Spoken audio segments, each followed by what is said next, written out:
Bonjour, dans cette vidéo, nous allons faire des applications sur la résolution des équations en utilisant la fonction carré. En te servant des courbes représentatives des fonctions de référence, résoudre les équations suivantes. On a à résoudre l'équation x au carré égale à a. Alors, la fonction de référence, c'est la fonction carré. Et voilà la parabole qui représente f de x égale x au carré. Le premier membre de l'égalité représente la fonction f de x égale x au carré.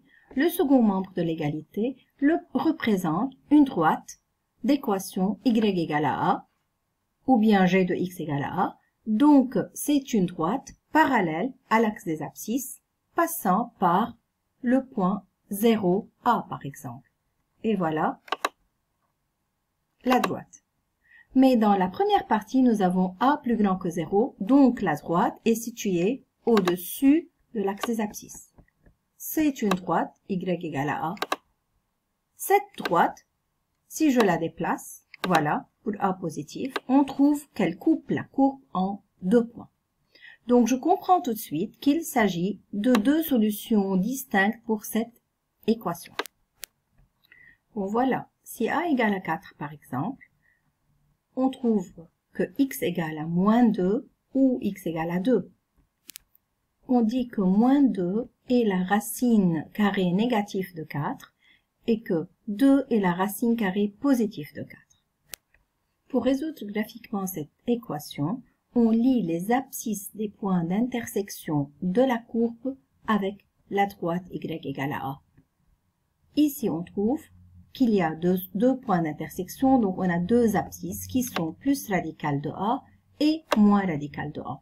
Et voilà la solution de l'équation. Algébriquement, on peut aussi dire que un nombre positif admet deux racines carrées, la racine carrée négative qui est moins radicale de a et la racine carrée positive qui est plus radicale de a. Dans cette partie, on a à résoudre l'équation x au carré égale à a avec a égale 0. Donc ici, y égale à 0. Y égale à 0 n'est rien que l'équation de l'axe des abscisses. Donc voilà, la droite D est confondue avec l'axe des abscisses. Cette droite coupe la courbe en un seul point. Donc il y a un point d'intersection avec la droite et la courbe. Et alors, il y a une seule solution à cette équation qui est le 0. On peut dire que le carré d'un nombre est nul si le nombre est nul, ou bien un nombre nul admet une seule racine carrée qui est le 0. Maintenant, pour résoudre x au carré égale à a avec a négatif, voilà, on déplace la droite qui était sur l'axe des abscisses pour a égale 0. C'est devenu au-dessous de l'axe des abscisses comme a est négatif. Voilà, y égale à moins 1, y égale à moins 2, ainsi de suite. Cette droite ne coupe pas la parabole. Donc, pour résoudre x au carré égale à a avec a négatif, on sait bien que le carré d'un nombre n'est jamais négatif et alors pas de solution dans R. Il n'y a aucun nombre réel tel que son carré est négatif et alors S égale à l'ensemble vide. Un nombre négatif n'admet pas de racine carrée. Comme application, on a à résoudre x au carré égale à 7. Je suppose que l'échelle c'est ici 2, 2, 4, 6, voilà 7. On trace la droite, parallèle à l'axe des abscisses, passant par y égale à 7. 2, 4, 6, 7, voilà. On sait bien qu'elle coupe la parabole en deux points. Les abscisses des points d'intersection de la droite avec la parabole sont plus radicales de a et moins radicales de a. Donc, on a la racine carrée positive et la racine carrée négative, comme a est positif. Et alors, S égale plus radical de 7 ou moins radical de 7. Donc, il suffit de lire les abscisses des points d'intersection de la courbe avec la droite y égale à 7.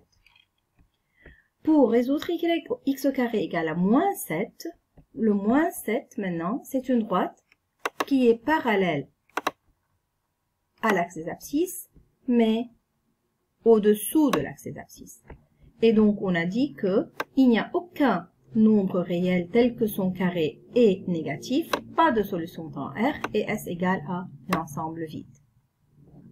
Pour résumer tout ce qu'on vient de faire, voilà le bilan. pour résoudre une équation de la forme x au carré égale à a, sachant que a est négatif, donc tout de suite pas de solution, dans R.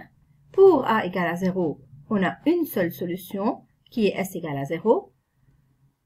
Si a est positif, on a deux racines, la racine carrée positive et la racine carrée négative.